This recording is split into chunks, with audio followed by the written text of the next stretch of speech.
So just to give you a bit of background on what the EAA is, I'm not going to go into huge detail because it's been around for years.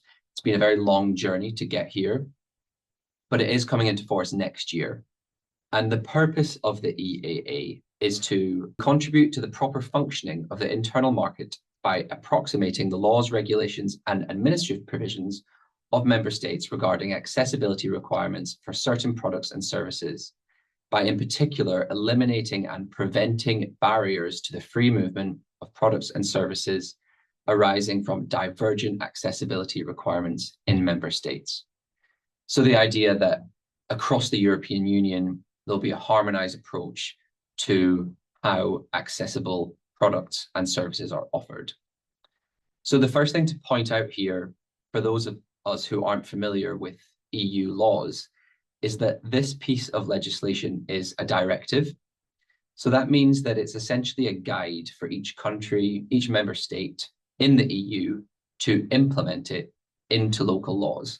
So the text of the European Accessibility Act does not apply automatically. It needs to be transposed.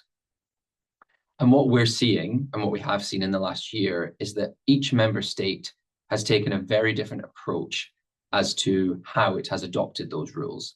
Some have adopted brand new ones, like Ireland, and some have amended over 20 existing ones.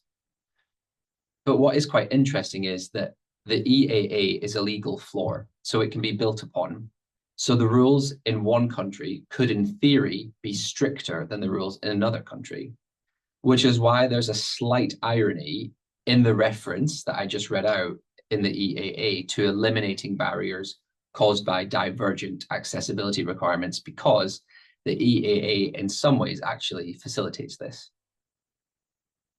So the most important thing to think about when you're thinking about the EAA is, does it actually apply to me? Do I even need to? And if it does apply to me, which of my products and services are in scope? So thinking specifically about the digital and online space, some of the key sectors and services affected by the EAA are set out here. So any consumer e-commerce service, so the buying and selling of goods, video streaming platforms, ebooks, just to name a few. But where does it apply? Well, it applies where those services that I've just mentioned are made available in the EU. So your company and your organization does not need to have an establishment or be employing individuals there, be based there. You just need to be offering and making available that service in the EU. And it's a similar story for products as well. It applies to manufacturers and importers of products who make available these products in the EU. Again, they do not have to be based in the EU. So you can really see how wide the EAA is potentially. It has extra territorial remit, and businesses need to be aware of this, even if they don't have a particular presence in the EU. If we've established that we need to comply, that our products or services need to comply, and we know which countries' rules apply, when do we need to comply by?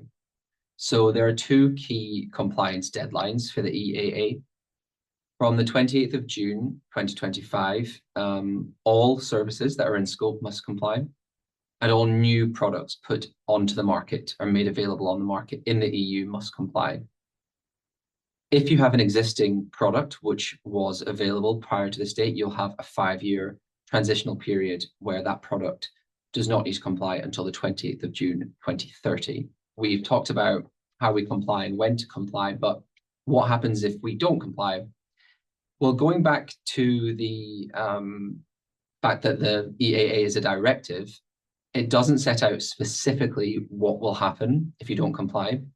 It's left up to each member state to determine effective, proportionate, and dissuasive measures. Now, this makes Sophie's point earlier about which countries' rules apply even more important, because as we're starting to see, some countries are introducing much stricter fines and enforcement actions than others. So Ireland, for example, as you can see here, for the most kind of egregious breaches of the local transposition of the rules, that can result in a prison sentence.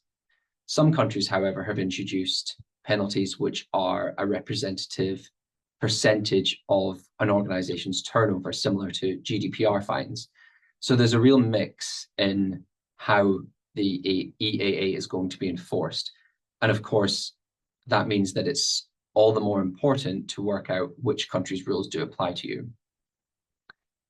And just looking into who will actually be monitoring compliance, that will be monitored at a national level by an established supervisory authority. It may be an existing one that that's already monitoring other compliance with other regimes, or it may be a new one. There, again, are different approaches in each member state.